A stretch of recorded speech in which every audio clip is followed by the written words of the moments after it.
God's going to love you regardless. But at the same time, we all have a purpose in life. We all have a reason that we've been put on this planet, on this earth. And it's our job to find that reason, find that purpose. And once we find it, then to live it.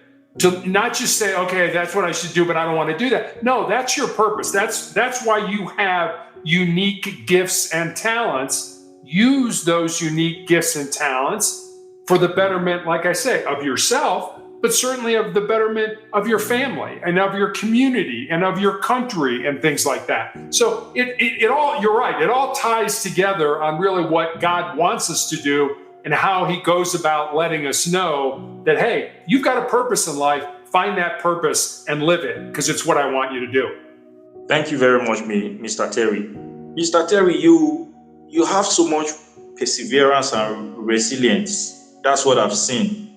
Could you talk about the lessons you learned so far battling with cancer and your subsequent recovery? Sure. So I have what I call my 4 truths. And these are 4 things that I've come to understand over the course of my life that have kind of been solidified, I guess, during my cancer years, during the years I've had cancer. And I'll give these truths to you. They're 1 sentence each. I have them written on a piece of paper here in my office. So I see them multiple times during the day, and they constantly get reinforced in my mind. The first one is you need to control your mind, or your mind is going to control you. The second one is embrace the pain and the difficulty that we all experience in life, and use that pain and difficulty to make you a stronger and more resilient individual.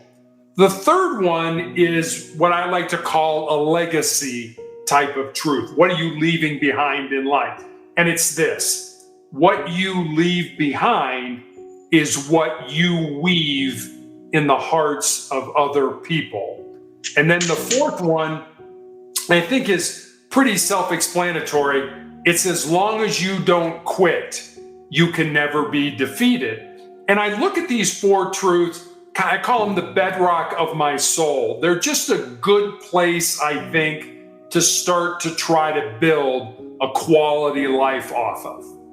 Oh, Mr. Terry, I'm picking the number 2 you talked about, what you leave behind. What you leave behind, I understand it to be, you're talking about death, right? Yes. Are you not scared of death? No, I'm not. I'm not scared of death. I'm not scared of death because I believe I lived the life I was supposed to live. I believe I found my purposes in life and lived them. And I think that you kind of bring up a good point, a very important point. We all think that we have sort of one purpose in life, one thing that we're supposed to do. And I found, and I think a lot of other people would agree with me, that it's not purpose in the singular as much as it is purposes in the plural.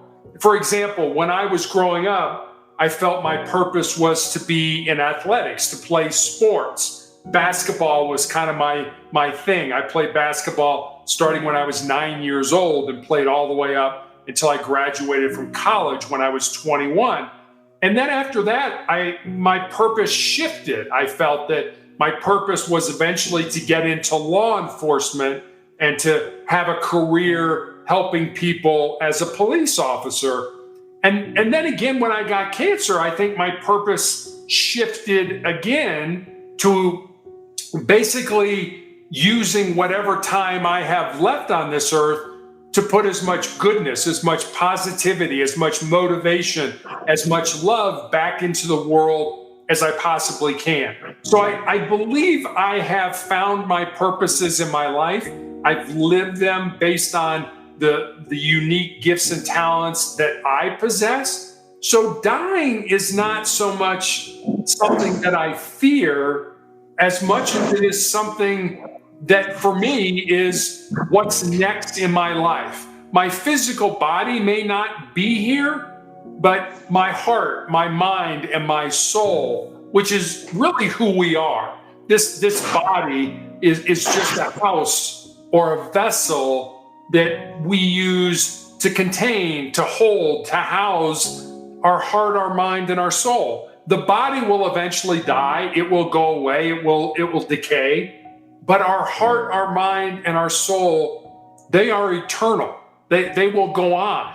And so we spend a lot of time working on our bodies, feeding them and exercising and learning and all that stuff. And that's very important. I'm not telling you not to do that. But what I am suggesting is maybe every day, spend a little bit more time working on your heart, your mind, and your soul. Because if you do, I think at the end of your life, death will not be nearly as scary as those people who never found their purposes in life and lived them. Thank you, Mr. Tucker. Mr. Tucker, I'm thinking something.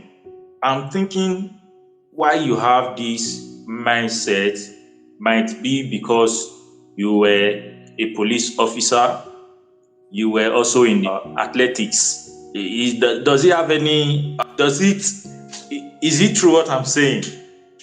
Is it what developed this heart in you, this mindset in you? Did they affect you in any way? Yes, that's a great question. And yes, I would say that it has. I think one of the biggest things that I learned from playing team sports or being part of a team, and we're all part of a team in some way, whether it's our family or our friends or the people we work with, whatever it is, we're all part of a team. But I think one of the huge things, one of the big things that team sports taught me was the importance of being part of something that's bigger than yourself. You realize on a team that if you don't do your job, not only do you let yourself down, but you let your teammates down and your coaches down and your fans down and your parents down. And if you think about it, the biggest team game that we all play is this game of life. So I've always tried to look at things as wanting to be part of things that are bigger than me, that force me to grow, that force me to improve, to force me to get better. And I think that starts with certainly yourself, but I think it also starts with the people that you surround yourself with. You know, Shevo, if I didn't know you, but I knew the 5 people that you hung around with the most, I could tell you a lot about the type of person that you are, what type of character you had, what your goals and your dreams were. I could tell you those things based on the people you hang around with. So if you're hanging around with people that make you better, that make you stronger, that have better character, you're going to become better. You're going to become stronger. You're going to have better character versus hanging around people where it's all about them and there's a lot of drama and problems around them. Then they're not going to lift you up. They're going to drag you down. So you need to be very careful about the people you surround yourself with. I realize that, you know, sometimes family members are people that we have to be around, that they just are.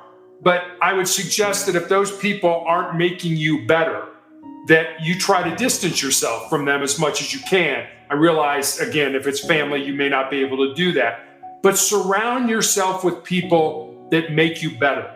There's that old saying here in the United States that if you're the smartest person in the room, you need to find a better room, because you need to find people that are going to make you better.